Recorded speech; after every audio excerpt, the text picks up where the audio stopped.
പ്രിയപ്പെട്ട സുഹൃത്തുക്കളെ, ഇക്കഴിഞ്ഞ ജൂൺ മാസം 23-ാം തീയതി രാവിലെയാണ് എന്നാണ് എൻ്റെ ഓർമ്മ.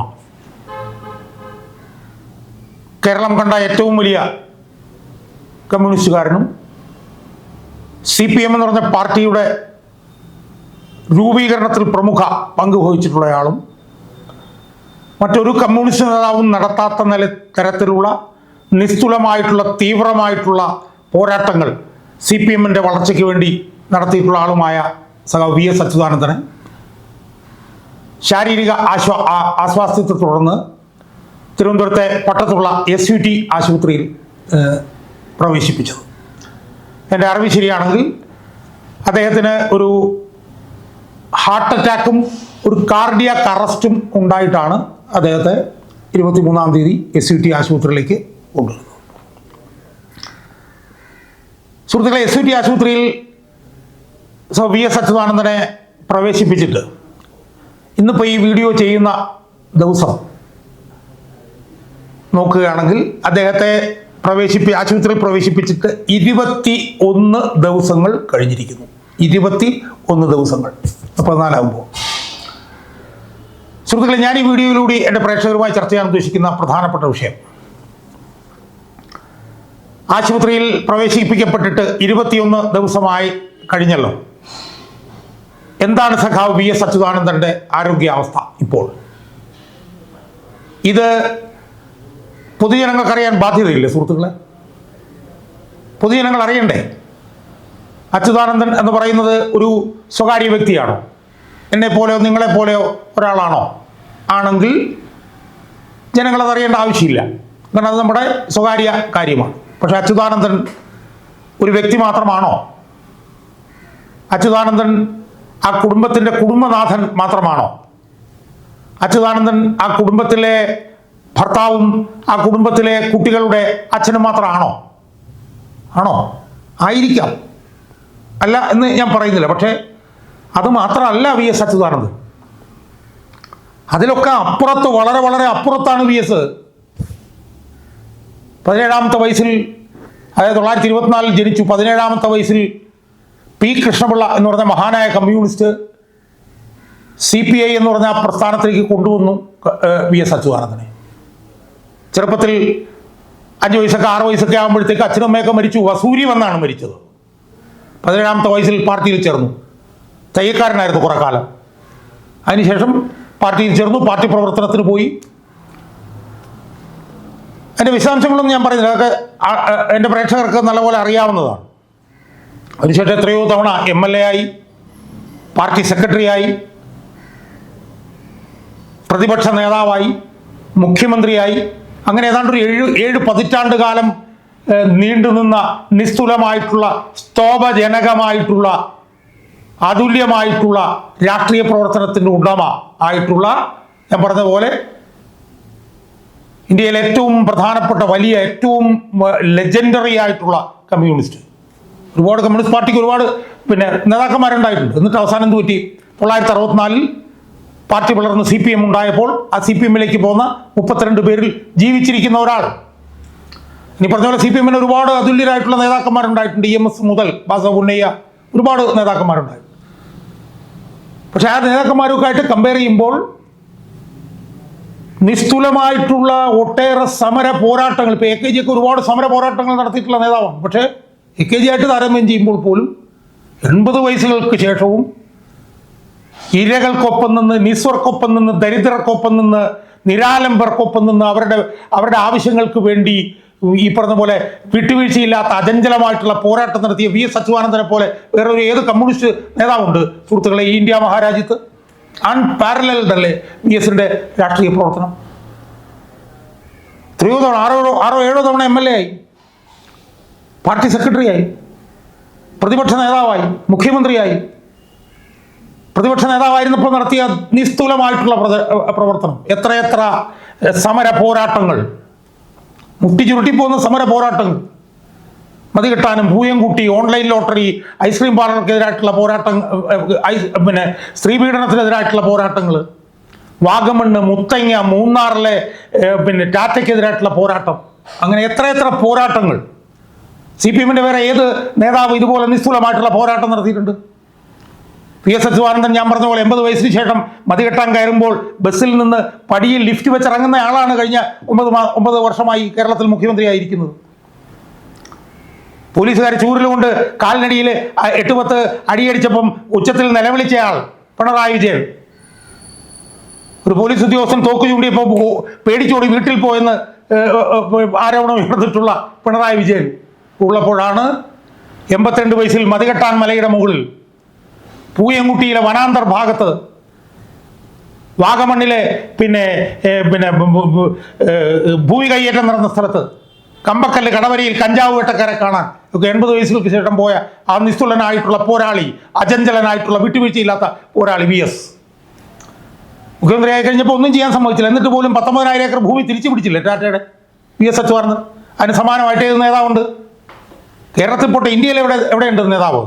അതുപോലുള്ളൊരു മനുഷ്യൻ, അതുപോലുള്ളൊരു കമ്മ്യൂണിസ്റ്റുകാരൻ ആണ് 21 ദിവസമായിട്ട് പിന്നെ ആശുപത്രി കിടക്കുന്നത്. ഗുരുതരമായിട്ടുള്ള പിന്നെ ആരോഗ്യ പ്രശ്നങ്ങളുണ്ട് അച്യുതാനന്ദൻ. 202 വയസ്സുണ്ട്. ഇനി കമ്മ്യൂണിസ്റ്റുകാരൻ എന്നുള്ള നിലയിൽ VS നടത്തിയിട്ടുള്ള പോരാട്ടങ്ങൾ കൊണ്ട് മാത്രമാണോ? മുൻ മുഖ്യമന്ത്രിയല്ലേ സുഹൃത്തുക്കളെ, മുൻ മുഖ്യമന്ത്രിയല്ലേ?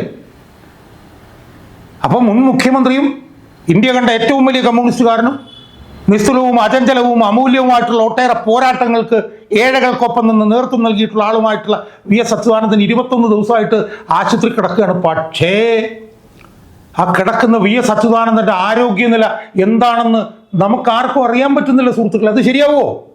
അങ്ങനെ പറ്റുമോ? VS അച്യുതാനന്ദൻ്റെ ആരോഗ്യനില ജനങ്ങൾ അറിയണ്ടേ, കമ്മ്യൂണിസ്റ്റുകാരെ അറിയണ്ടേ? അല്ലാതെ VS-ന്റെ കുടുംബവും VS-നെ ചികിത്സിക്കുന്ന ആശുപത്രി അധികൃതരും മാത്രം അറിഞ്ഞാൽ മതിയോ? പോരാ. ജനങ്ങൾ മുഴുവൻ അറിയണം എന്താണ് VS-ന്റെ ആരോഗ്യനില എന്ന്. ജനങ്ങൾ മുഴുവൻ അറിയണമെന്ന് പറയാൻ കാര്യം എന്താ? ആ ജനങ്ങളുടെ മുഖ്യമന്ത്രിയായിരുന്നു VS അച്യുതാനന്ദൻ. VS അച്യുതാനന്ദൻ ചികിത്സിക്കുന്ന പണം പിന്നെ ഖജനാവിൽ നിന്നുള്ള പണമാണ്. എൻ്റെയും നിങ്ങളുടെയും പണം കൊണ്ടാണ് VS അച്യുതാനന്ദനെ ചികിത്സിച്ചുകൊണ്ടിരിക്കുന്നത്. അപ്പോൾ സ്വാഭാവികമായും VS അച്യുതാനന്ദൻ്റെ ആരോഗ്യനില എന്താണെന്ന് അറിയാനുള്ള ബാധ്യത ജനങ്ങൾക്കില്ലേ? എന്നാൽ നിർഭാഗ്യവശാൽ അതറിയുന്നുണ്ടോ? അതറിയാൻ നമുക്ക് കഴിയുന്നുണ്ടോ? കഴിയുന്നില്ല എന്നതാണ് ഏറ്റവും ഖേദകരമായിട്ടുള്ള കാര്യം. ഞാൻ നോക്കി അച്യുതാനന്ദൻ്റെ മകൻ V അരുൺകുമാറിൻ്റെ ഫേസ്ബുക്ക് പോസ്റ്റിൽ 23-ാം തീയതി മുതൽ ഇടുന്ന മെഡിക്കൽ ബുള്ളറ്റിനുകളുണ്ട്. ആ മെഡിക്കൽ ബുള്ളറ്റിനുകൾ ഞാനൊന്നെടുത്ത് പരിശോധിച്ച് നോക്കുമായിരുന്നു. 23-ാം തീയതി മുതലുള്ള മെഡിക്കൽ ബുള്ളറ്റിൻ ഈ അച്യുതാനന്ദൻ്റെ മകൻ്റെ ഫേസ്ബുക്ക് പോസ്റ്റിലുണ്ട്. എല്ലാ ദിവസത്തെയും പോസ്റ്റ് ഉണ്ട്, എല്ലാ ദിവസത്തെയും. ആ പോസ്റ്റിൽ ഞാനെടുത്ത് നോക്കുമ്പോൾ കാണാൻ കഴിയുന്നത് എന്താണെന്നറിയാമോ? എല്ലാ ദിവസവും പോസ്റ്റ് ഉണ്ട്. ആ പോസ്റ്റിൽ ഈ പറഞ്ഞ പോലെ കുറേ വിശദീകരണങ്ങളൊക്കെ ഉണ്ടായിരുന്നു. എപ്പോൾ 23-ന് ആണല്ലോ VS-നെ കൊണ്ടുവരുന്നത്. അതിനുശേഷം ഒരു 4-5 ദിവസങ്ങളിലൊക്കെ പിന്നെ ആ പോസ്റ്റിൽ വിശദീകരണങ്ങൾ ഉണ്ടായിരുന്നു. ഇപ്പോൾ ഉദാഹരണത്തിന് ഞാൻ 2-3 കാര്യങ്ങൾ ഞാൻ പറയാം. ഞാനത് ഓരോന്നോരോന്നായിട്ട് എടുത്ത് നോക്കരുത്. 26-ാം തീയതി പറയുന്നു മാറ്റമില്ലാതെ തുടരുന്നു. പക്ഷേ വിവിധ ജീവൻ രക്ഷാ ഉപകരണങ്ങളുടെ സഹായത്തോടെ അദ്ദേഹത്തിൻ്റെ ശ്വസനവും രക്തസമ്മർദ്ദവും വൃക്കകളുടെ പ്രവർത്തനവും സാധാരണ നിലയിലാക്കാൻ വിദഗ്ധ ഡോക്ടർമാർ ശ്രമിച്ചു വരുന്നു. അതാണ് 26-ല്. 27-ലും വിശദാംശങ്ങളുണ്ട്. ജീവൻ രക്ഷാ ഉപകരണങ്ങളുടെ സഹായത്തോടെ അദ്ദേഹത്തിൻ്റെ ഹൃദയമിടിപ്പും ശ്വാസോച്ഛ്വാസവും സാധാരണ നിലയിലേക്ക് കൊണ്ടുവരാനുള്ള ശ്രമം നടക്കുന്നു. 27 അങ്ങനെ പറയുന്നു. 28-ലും ചില വിശദാംശങ്ങളുണ്ട്. VS അച്യുതാനന്ദൻ്റെ തൽസ്ഥിതി തുടരുന്നു. വിവിധ സ്പെഷ്യലിസ്റ്റുകൾ അടങ്ങുന്ന പ്രത്യേക വിദഗ്ധ മെഡിക്കൽ സംഘത്തിൻ്റെ മേൽനോട്ടത്തിൽ ആരോഗ്യനില വിശദീകരിക്കുന്നു എന്നുള്ളതുണ്ട്. 30-ാം തീയതിയും കുറച്ച് വിശദീകരണങ്ങളുണ്ട്. 1-ാം തീയതി പറയുന്നത് പട്ടം SUT-യിൽ ഹൃദയാഘാതത്തെ തുടർന്ന് തീവ്രപരിചരണ വിഭാഗത്തിൽ പ്രവേശിക്കപ്പെട്ട മുഖ്യമന്ത്രി VS അച്യുതാനന്ദൻ്റെ നില ഗുരുതരമായി തുടരുകയാണ്. SUT ആശുപത്രിയിൽ നിന്നുള്ള മെഡിക്കൽ സംഘത്തിന് പുറമെ തിരുവനന്തപുരം മെഡിക്കൽ കോളേജിൽ നിന്നും 7 സ്പെഷ്യലിസ്റ്റുകൾ അടങ്ങുന്ന ഒരു മെഡിക്കൽ സംഘം ഗവൺമെൻറ്റിൻ്റെ പ്രത്യേക നിർദ്ദേശപ്രകാരം SUT ആശുപത്രിയിലെത്തി VS അച്യുതാനന്ദനെ പരിശോധിക്കുകയും അദ്ദേഹത്തിന് ലഭിക്കുന്ന ചികിത്സ വിലയിരുത്തുകയും ചെയ്തു. ഇപ്പോൾ നൽകി വരുന്ന വെന്റിലേറ്റർ സപ്പോർട്ട്, CRRT, ആൻറ്റിബയോട്ടിക് തുടങ്ങിയ ചികിത്സകൾ തുടരാനും ആവശ്യമെങ്കിൽ ഉചിതമായ മാറ്റം വരുത്താനുമാണ് തീരുമാനം. 1-ാം തീയതി പറയുന്നു. സുഹൃത്തുക്കളെ, എന്നാൽ 2-ാം തീയതി മുതൽ SUT ആശുപത്രി പുറപ്പെടുവിക്കുന്ന മെഡിക്കൽ ബുള്ളറ്റിനിൽ ഒരേ ഒരു വാചകമാണ് 2-ാം തീയതി മുതലുള്ളത്. എന്താണ്? പട്ടം SUT ആശുപത്രിയിലെ തീവ്രപരിചരണ വിഭാഗത്തിൽ പ്രവേശിപ്പിക്കപ്പെട്ട മുൻ മുഖ്യമന്ത്രി VS അച്യുതാനന്ദന്റെ നില മാറ്റമില്ലാതെ തുടരുന്നു. ഇത് 3-ാം തീയതി അങ്ങനെയാണ്. 4-ാം തീയതി ചെറിയൊരു മാറ്റം പറയുന്നുണ്ട്. എന്താണ്? അദ്ദേഹത്തെ ഡയാലിസിസ് ചികിത്സയ്ക്ക് വിധേയനാക്കുന്നു 4-ാം തീയതി പറയുന്നുണ്ട്. പക്ഷേ 5-ാം തീയതി ഇതേ വാചകം, 6-ാം തീയതി ഇതേ വാചകം, 7, 8, 9, 10, 11, 12 എല്ലാം ഇതേ വാചകങ്ങളാണ് സുഹൃത്തുക്കളെ. അപ്പൊ കഴിഞ്ഞ 6-7 ദിവസമായി SUT ആശുപത്രിയിൽ ചികിത്സയിലുള്ള മുഖ്യമന്ത്രി VS അച്യുതാനന്ദന്റെ നില മാറ്റമില്ലാതെ തുടരുന്നു. ഇത് മാത്രമാണ് ആശുപത്രി അധികൃതർ ജനങ്ങളെ അറിയിക്കുന്നത്. അങ്ങനെ അറിയിച്ചാൽ മതിയോ? അങ്ങനെയാണോ അറിയിക്കേണ്ടത്? ഞാൻ ചോദിക്കുന്ന ഒരാളുടെ സ്ഥിതി എങ്ങനെയാണ് ഈ മാറ്റമില്ലാതെ തുടരുന്നത് 8 ദിവസം? ഒന്നുകിൽ പുരോഗതി ഉണ്ടാവണം, അല്ലെങ്കിൽ അധോഗതി ഉണ്ടാവണം. 8 ദിവസമായിട്ട് ഒരേ നിലയിൽ ഒരു മാറ്റവും ഇല്ലാതെ തുടരുന്നതായി ആശുപത്രി അധികൃതർ അറിയിക്കുമ്പോൾ എന്തോ ദുരൂഹതകൾ അതിലുണ്ട് എന്ന് ജനങ്ങൾ വിശ്വസിച്ചാൽ അവരെ കുറ്റപ്പെടുത്താൻ പറ്റുമോ? കാരണം അതിനു മുമ്പ് വിശദാംശങ്ങൾ ഉണ്ടായിരുന്നു. 2-ാം തീയതി പോലും ഒരു വിശദാംശവും ഇല്ല. അപ്പൊ വിശദാംശങ്ങൾ ജനങ്ങൾ അറിയരുത് എന്നുള്ള ഒരു തീരുമാനം ഏതൊക്കെയോ കേന്ദ്രങ്ങളിൽ രൂപപ്പെട്ടതിൻ്റെ അടിസ്ഥാനത്തിലാണ് ഇങ്ങനെ ഉണ്ടായത് എന്നാണ് ഞാൻ വിശ്വസിക്കുന്നത്. ആ വിശ്വാസം പൂർണ്ണമായി അടിസ്ഥാനരഹിതമല്ല എന്നും ഞാൻ വിശ്വസിക്കുന്നു. 2-ാം തീയതി മുതൽ മാറ്റമില്ലാതെ അങ്ങ് തുടരുകയാണ് VS അച്യുതാനന്ദൻ. കഴിഞ്ഞ ഇപ്പോൾ 9 ദിവസമായിട്ടും മാറ്റമില്ല. അപ്പോൾ വിവരങ്ങൾ പുറത്തറിയിക്കുന്നില്ല. എന്നാൽ ഇതിനിടയിൽ VSന്റെ ആരോഗ്യനിലയെക്കുറിച്ച് തെറ്റിദ്ധാരണാജനകമായിട്ടുള്ള വാർത്തകൾ ബന്ധപ്പെട്ട കേന്ദ്രങ്ങളിൽ നിന്ന് പുറത്തു വന്നിട്ടുണ്ട്. അത് എൻ്റെ പ്രേക്ഷകർ അറിയണം. ഇപ്പം 4-ാം തീയതി ഒക്കെ തന്നെ മാറ്റമില്ലാതെ തുടരുന്നു എന്നാണല്ലോ പറയുന്നത്. ഇപ്പം 4-ാം തീയതി തന്നെ നമുക്കൊന്ന് എടുക്കാം. 4-ാം തീയതി പിന്നെ മാറ്റമില്ലാതെ തുടരുന്നു എന്നുള്ളതാണല്ലോ മെഡിക്കൽ ബുള്ളറ്റിനിൽ പറയുന്നത്.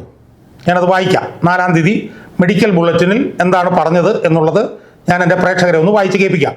അതായത്, പട്ടം SUT ആശുപത്രിയിലെ തീവ്രപരിചരണ വിഭാഗത്തിൽ ചികിത്സയിലുള്ള മുൻ മുഖ്യമന്ത്രി VS അച്യുതാനന്ദന്റെ നില മാറ്റമില്ലാതെ തുടരുന്നു. വെന്റിലേറ്റർ സപ്പോർട്ടിൽ തുടരുന്ന അദ്ദേഹത്തെ ഡയാലിസിസ് ചികിത്സയ്ക്കും വിധേയമാക്കുന്നുണ്ട്. ഈ 2 ലൈനാണ് 4-ാം തീയതി ഇറങ്ങിയ മെഡിക്കൽ ബുള്ളറ്റിനിൽ, അതായത് VSനെ പരിശോധിക്കുന്ന ഡോക്ടർമാരുടെ ഇറക്കിയിട്ടുള്ള ആശുപത്രിയുടെ മെഡിക്കൽ ബുള്ളറ്റിനിൽ ഈ 2 ലൈനാണ് ഉള്ളത്. എന്നാൽ അന്നേ ദിവസം VS അച്യുതാനന്ദന്റെ പേഴ്സണൽ സ്റ്റാഫിൽ ദീർഘകാലം ജോലി ചെയ്ത ശ്രീമാൻ VK ശശിധരൻ, അദ്ദേഹം എൻ്റെ ഒരു സുഹൃത്തും കൂടെയാണ്. അദ്ദേഹം VSന്റെ ഓഫീസിലെത്താൻ കാരണവും ഞാനുമായിട്ടുള്ള ബന്ധം കൊണ്ടാണ് എന്ന് ഞാൻ ഇവിടെ പറഞ്ഞു വെക്കണം. അവകാശവാദം ഉന്നയിക്കുകയല്ല, പറഞ്ഞു വെക്കുകയാണ്. 4-ാം തീയതി ആശുപത്രിയിൽ നിന്ന് വന്ന മെഡിക്കൽ ബുള്ളറ്റിനിൽ ഈ 2 വാചകങ്ങളെ ഉള്ളെങ്കിലും VK ശശിധരൻ്റെ ഒരു ഫേസ്ബുക്ക് പോസ്റ്റ് അന്ന് പ്രത്യക്ഷപ്പെടുകയും അത് വൈറലാവുകയും അത് മാധ്യമങ്ങളിലൊക്കെ വരികയും ചെയ്തു. ആ ഫേസ്ബുക്ക് പോസ്റ്റ് നിങ്ങളൊന്ന്, എൻ്റെ പ്രേക്ഷകരൊന്ന് അറിയണം. കാരണം അത് തീർത്തും തെറ്റിദ്ധാരണാജനകമാണ്. VSന്റെ ആരോഗ്യനിലയെക്കുറിച്ച് ആദ്യാവസാനം തെറ്റിദ്ധാരണ പുലർത്തുന്ന ഒരു ഫേസ്ബുക്ക് പോസ്റ്റാണ് അന്ന് വന്നത്. അതിൽ പറയുന്നത് എന്താണ്? ഒരു കാലഘട്ടം അതിൻ്റെ അവസാന ഘട്ടത്തിലാണ്. CPM എന്ന രാഷ്ട്രീയ പാർട്ടിയുടെ സ്ഥാപക നേതാക്കളിൽ ഇന്ന് ജീവിച്ചിരിക്കുന്ന ഏക മനുഷ്യൻ ഇപ്പോഴും പൊരുതിക്കൊണ്ടിരിക്കുകയാണ്. 10-25 വർഷം ആ മനീഷിയുടെ കൈവിരൽ തുമ്പിൽ തൊട്ടു നടന്നതിൻ്റെ കനം എവിടെയൊക്കെയോ തൂങ്ങി നിൽക്കുമ്പോൾ നാട്ടിലെത്തുക എന്നത് ഇതുവരെ ചിന്തിച്ചു തുടങ്ങിയില്ല. ഒരു പക്ഷേ നാളെ മുതൽ അദ്ദേഹം അപ്പം ഇതൊക്കെ സ്വയമേ ഉള്ള കാര്യങ്ങളാണ് പറയുന്നത്. അതൊക്കെ പറഞ്ഞോട്ടെ, അതൊക്കെ അദ്ദേഹത്തിൻ്റെ സ്വാതന്ത്ര്യം. പക്ഷെ ഇനി പറയുന്ന കാര്യങ്ങൾ നമ്മൾ ശ്രദ്ധിച്ചോണം. ഒരു പക്ഷേ നാളെ മുതൽ അദ്ദേഹം സ്വയം ശ്വസിച്ചു തുടങ്ങാൻ ഇടയുണ്ട് എന്ന് അന്ന് വൈകുന്നേരം ഡോക്ടർമാർ പറഞ്ഞപ്പോൾ ആശുപത്രി മുറ്റത്ത് തടിച്ചുകൂടിയ ഒരു പിടി ആളുകളുടെ മുഖത്ത് കണ്ട പ്രതീക്ഷയോടൊപ്പം ഞാനും ആശുപത്രി മുറ്റത്ത് തുടരുകയായിരുന്നു. പ്രത്യേകം ശ്രദ്ധിച്ചോണം. ഒരു പക്ഷേ നാളെ മുതൽ അദ്ദേഹം ശ്വസിച്ചു തുടങ്ങാൻ ഇടയുണ്ട് എന്ന് അന്ന് വൈകുന്നേരം ഡോക്ടർമാർ പറഞ്ഞപ്പോൾ ആശുപത്രി മുറ്റത്ത് തടിച്ചുകൂടിയ ഒരു പിടി ആളുകളുടെ മുഖത്ത് കണ്ട പ്രതീക്ഷയോടൊപ്പം ഞാനും ആശുപത്രി മുറ്റത്ത് തുടരുകയായിരുന്നു. അപ്പൊ ഇത് വായിക്കുമ്പോൾ നമുക്ക് എന്താ തോന്നുക? എന്നെടുത്തു. നമുക്കിത് വായിക്കുമ്പോൾ എന്താ തോന്നുക? അതായത് തൊട്ട് പിറ്റേ ദിവസം മുതൽ VS അച്യുതാനന്ദൻ ശ്വസിച്ചു തുടങ്ങാനിടയുണ്ട് എന്ന് ഡോക്ടർമാർ പറഞ്ഞതുപോലെ ആണ് നമുക്ക് തോന്നുക. അതല്ലേ നമ്മൾ തോന്നുക. ഡോക്ടർമാർ ആശുപത്രി മുറ്റത്ത് കൂടി നിന്നിരുന്നവരോട് എന്തോ ഒരു പ്രസ്താവന നടത്തിയ പോലെയാണല്ലോ നമുക്ക് തോന്നുക. എന്നിട്ട് പറയുകയാണ്, ഞാനും ആശുപത്രി മുറ്റത്ത് തുടരുകയായിരുന്നു. അപ്പോൾ ആ വാചകം ഞാൻ വായിച്ചല്ലോ. അതായത് ആ വാചകം നമ്മൾ വായിച്ചു കഴിഞ്ഞാൽ VS ശ്വസിച്ചു തുടങ്ങിയെന്ന് SUTയിലെ ഡോക്ടർ അവിടെ പോർട്ടിക്കോയിൽ വന്ന് അവിടെ ഒരു പരസ്യ പ്രഖ്യാപനം നടത്തിയ പോലെയാണ് ഈ VK ശശിധരൻ ഇത് എഴുതിയത് കണ്ടാൽ നമുക്ക് തോന്നുന്നത്. എന്നിട്ട് അദ്ദേഹം പറയുകയാണ്, ഓരോ ദിവസവും പൊരുതി മുന്നേറിയ VS ഇന്ന് മിനിറ്റിൽ 24 തവണ സ്വയം ശ്വസിക്കാനും വെന്റിലേറ്റർ ഇല്ലാതെ സ്പന്ദിക്കാനും തുടങ്ങിയിരിക്കുന്നു. അങ്ങനെയുണ്ട്.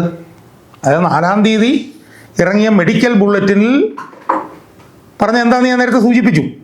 ആകെ 2 ലൈനാണ് 4-ാം തീയതി ഇറങ്ങിയ മെഡിക്കൽ ബുള്ളറ്റിനിൽ പറയുന്നത്. ആ 4-ാം തീയതി ഇറങ്ങിയ മെഡിക്കൽ ബുള്ളറ്റിനിൽ ഈ 2 വാചകം പറയുമ്പോഴാണ് അതെന്താ പറയുന്നത്, പട്ടം SUT ആശുപത്രിയിലെ തീവ്രപരിചരണ വിഭാഗത്തിൽ ചികിത്സയിലുള്ള മുൻ മുഖ്യമന്ത്രി VS അച്യുതാനന്ദൻ്റെ നില മാറ്റമില്ലാതെ തുടരുന്നു.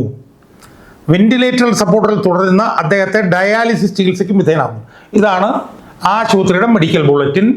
എന്നിരിക്കെയാണ് VS അച്യുതാനന്ദൻ്റെ പേഴ്സണൽ സ്റ്റാഫിൽ പ്രവർത്തിച്ച ഒരാൾ പറയുന്നത് എന്താണ്, ഓരോ ദിവസവും പൊരുതി മുന്നേറിയ VS ഇന്ന്, അതായത് 4-ാം തീയതി മിനിറ്റിൽ 24 തവണ ശ്വസിക്കാനും വെന്റിലേറ്റർ ഇല്ലാതെ സ്പന്ദിക്കാനും തുടങ്ങിയിരിക്കുന്നു. അങ്ങനെയുണ്ട്. വെന്റിലേറ്റർ സപ്പോർട്ടിൽ തുടരുകയാണെന്നാണ് ആശുപത്രി പറയുന്നത്. എന്നാൽ VSൻ്റെ പേഴ്സണൽ സ്റ്റാഫ് ഇട്ട ഫേസ്ബുക്ക് പോസ്റ്റിൽ പറയുന്നു അദ്ദേഹം 24 തവണ ശ്വസിക്കാനും വെന്റിലേറ്റർ ഇല്ലാതെ സ്പന്ദിക്കാനും തുടങ്ങിയിരിക്കുന്നു. അങ്ങനെയുണ്ട്. ആലോചിച്ച് നോക്കുക. എന്നിട്ട് അദ്ദേഹം കണ്ണൂടിയിൽ നിന്ന് എങ്ങനെയാണെന്നറിയോ, ഈ മാസം 23-ന് തിരുവനന്തപുരത്തേക്ക് വണ്ടി കയറിയതാണ്. ഇപ്പോൾ രാജധാനിയിൽ തിരിച്ച് നാട്ടിലേക്ക് പുറപ്പെടുന്നു.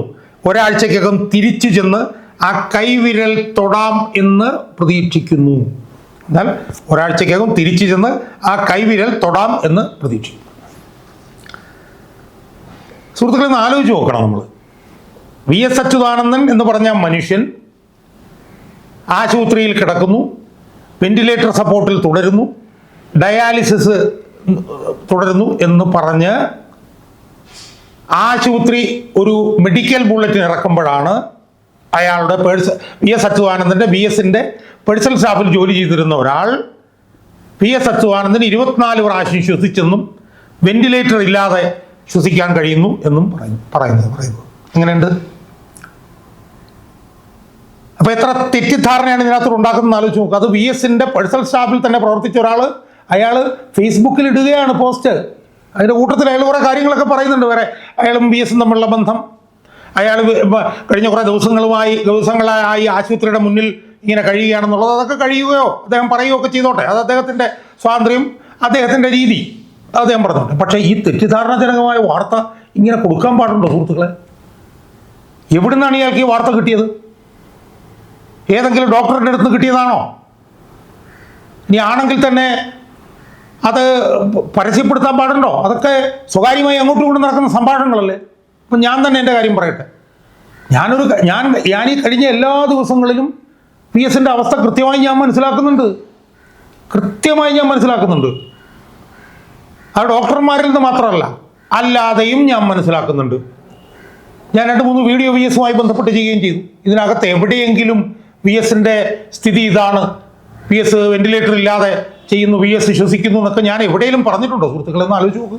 ഞാൻ പറഞ്ഞിട്ടുണ്ട്, വീഡിയോയിൽ എവിടെയെങ്കിലും വന്നിട്ടുണ്ടോ? ഒരിക്കലും. അപ്പോൾ തെറ്റിദ്ധാരണാജനകമായിട്ടുള്ള വാർത്ത പേഴ്സണൽ സ്റ്റാഫിൽപ്പെട്ട ഒരാൾ തന്നെ പറയുന്നു. അപ്പോൾ അത് ഈ ഫേസ്ബുക്ക് പോസ്റ്റ് വായിച്ചാൽ എന്താ തോന്നുന്നത്? അദ്ദേഹം ശ്വസിച്ചു തുടങ്ങി, അദ്ദേഹത്തിൻ്റെ വെന്റിലേറ്ററെല്ലാം മാറ്റി, ഒരാഴ്ച കഴിഞ്ഞ് എന്ന് അദ്ദേഹത്തിൻ്റെ കൈവിരൽ തൊടാമെന്ന് പറഞ്ഞു കഴിഞ്ഞാൽ അദ്ദേഹം ഏതാണ്ട് വീട്ടിൽ പോകാൻ പോവുകയാണ് എന്നുള്ള നിലയിലാണ് ഈ പേഴ്സണൽ സ്റ്റാഫ് ഈ എഴുതിയിരിക്കുന്നത്. എന്തൊരു ആലോചിച്ച് നോക്ക്, ഇത്ര ക്രൂരമായിട്ടുള്ള ഒരു കാര്യമാണ് അയാൾ ചെയ്തത് എന്ന്. അതൊന്ന്. 2, VSൻ്റെ ആരോഗ്യത്തെക്കുറിച്ച് തെറ്റിദ്ധാരണാജനകമായിട്ടുള്ള വാർത്തകൾ പുറത്തു വരുന്നതിൽ അദ്ദേഹത്തിൻ്റെ കുടുംബത്തിലെ ചില കേന്ദ്രങ്ങൾക്കും പങ്കുണ്ട് എന്നുള്ള കാര്യം ഞാനിവിടെ പറഞ്ഞു പോകുന്നു. ആ കേന്ദ്രം ഏതാണെന്നും ആ കേന്ദ്രം എന്താണ് ചെയ്തതെന്നും അതൊക്കെ തന്നെ ഭാവിയിൽ വിശദമായി സവിസ്തരം ഞാൻ എൻ്റെ പ്രേക്ഷകരോടും പൊതുമണ്ഡലത്തോടും പറയും എന്നുള്ള കാര്യം ഞാനിവിടെ ഉറപ്പു തരുന്നു. അത് പറയേണ്ടത് എൻ്റെ ബാധ്യതയും ചുമതലയും ഉത്തരവാദിത്വമാണ് എന്ന് ഞാൻ പറയുന്നു. ആ കേന്ദ്രം എന്ന് പറഞ്ഞാൽ മറ്റാരുമല്ല, ആ കേന്ദ്രം വി എസ് അച്യുതാനന്ദൻ്റെ രണ്ടാമത്തെ മകൻ വി അരുൺകുമാറാണ് എന്ന് പറഞ്ഞാൽ എനിക്ക് ആരും അടിയില്ല. ഈ കഴിഞ്ഞ ദിവസവും പറയുകയാണ്, എന്താണ് പറയുന്നത്, ആശയുടെ ചില കിരണങ്ങൾ കാണുന്നുണ്ട് എന്നാണ് മകൻ പറയുന്നത്. മകനത് പറയാൻ എന്താണ് അവകാശം? മകനത് ആരുടെയെങ്കിലും ചെവി പറയാം, പക്ഷെ പൊതുമണ്ഡലത്തോടത് പറയാൻ മകന് അവകാശമുണ്ടോ? പൊതുമണ്ഡലത്തോടത് പറയേണ്ടത് ആശുപത്രി അധികൃതരല്ലേ? അല്ലെങ്കിൽ വി എസിനെ ഇടയ്ക്കിടയ്ക്ക് വന്ന് പരിശോധിക്കുന്ന മെഡിക്കൽ ബോർഡല്ലേ? അല്ലെങ്കിൽ സംസ്ഥാന സർക്കാരല്ലേ പറയേണ്ടത്? മകൻ ഇങ്ങനെ പറയാൻ എന്തെങ്കിലും അവകാശമുണ്ടോ സുഹൃത്തുക്കളെ? എന്നാൽ മകൻ വി എസിൻ്റെ ആരോഗ്യം സംബന്ധിച്ച് തെറ്റിദ്ധാരണാജനകമായിട്ടുള്ള വാർത്തകൾ പുറത്തു വിട്ടുകൊണ്ടിരിക്കുകയാണ് എന്നാണ് എനിക്ക് എൻ്റെ പ്രേക്ഷകരോട് പറയാം. അതൊരിക്കലും ഒരു മകൻ ചെയ്യാൻ പാടില്ല. കാരണം മകൻ്റെ അച്ഛൻ മാത്രമല്ല വി എസ്, ലക്ഷക്കണക്കിന് കമ്മ്യൂണിസ്റ്റുകാരുടെ മനസ്സിൽ ജീവിക്കുന്ന ഒരു മനുഷ്യനാണ് വി എസ്. ലക്ഷക്കണക്കിന് ജനങ്ങൾ മനസ്സിൽ കൊണ്ടു കിടക്കുന്ന ഒരു വികാരമാണ് വി എസ്. ആ വി എസിൻ്റെ ആരോഗ്യത്തെക്കുറിച്ച് തെറ്റിദ്ധാരണാജനകമായിട്ടുള്ള വാർത്ത മകൻ പുറത്തുവിട്ടാൽ പോലും ജനങ്ങൾ അത് അംഗീകരിച്ചു കൊടുക്കില്ല എന്ന് അയാൾ മനസ്സിലാക്കിക്കൊള്ളണം. 2-ാം തീയതിക്ക് ശേഷം വി എസിൻ്റെ നില മാറ്റമില്ലാതെ തുടരുന്നു എന്ന് പറയുന്ന അത്തരം മെഡിക്കൽ ബുള്ളറ്റിൻ ഇറങ്ങുന്നതിൻ്റെ പുറകിലും ഈ മകൻ്റെ കറുത്ത കരങ്ങൾ, കറുത്ത കൈകളുണ്ട് എന്ന് ഞാൻ കൃത്യമായി മനസ്സിലാക്കിയിട്ടുണ്ട്. അതിൻ്റെ ഓരോ വിശദാംശങ്ങളും ഞാൻ മനസ്സിലാക്കിയിട്ടുണ്ട്. അച്യുതാനന്ദൻ്റെ അവസ്ഥ എന്താണ് എന്നുള്ളത് കൃത്യമായി ഞാൻ മനസ്സിലാക്കിയിട്ടുണ്ട്. അത് ഞാൻ എൻ്റെ പ്രേക്ഷകരോട് ഞാനിപ്പോൾ പറയുന്നില്ല, കാരണം അത് അധാർമികമാണ് അത് പറയുന്നത് കൊണ്ട്. 102 വയസ്സുള്ള ആ മനുഷ്യൻ ഒറ്റ വാക്കിൽ പറഞ്ഞാൽ ആ മനുഷ്യൻ കുറച്ച് ദിവസമായി ആശുപത്രിയിൽ പീഡിപ്പിക്കപ്പെടുകയാണ് എന്ന് മാത്രം ഞാൻ ഇവിടെ പറഞ്ഞു വെക്കുകയാണ്. ഇവിടെ കൂടുതൽ വിശദാംശങ്ങളിലേക്കൊന്നും ഞാൻ പോകുന്നില്ല. അതിൽ നിർഭാഗ്യവശാൽ വി എസിൻ്റെ കുടുംബത്തിലെ ചില കേന്ദ്രങ്ങൾക്കും അറിഞ്ഞോ അറിയാതെയോ പങ്കുണ്ട് എന്ന് മാത്രം ഞാൻ ഇപ്പോൾ ഇവിടെ പറഞ്ഞു വെക്കുന്നു. ഞാനിപ്പോൾ അത്രയും മാത്രം പറഞ്ഞു വെക്കുന്നുള്ളൂ. വി എസ് അച്യുതാനന്ദൻ 102 വയസ്സുള്ള ഒരു മഹാമനുഷ്യനാണ്. ഇന്ത്യ കണ്ടിട്ടുള്ള ഏറ്റവും വലിയ കമ്മ്യൂണിസ്റ്റുകാരനാണ്. തീക്ഷ്ണമായിട്ടുള്ള ഒരുപാട് സമര പോരാട്ടങ്ങൾക്ക് നേതൃത്വം നൽകിയ ഒരു മനുഷ്യനാണ്. ആ മനുഷ്യന്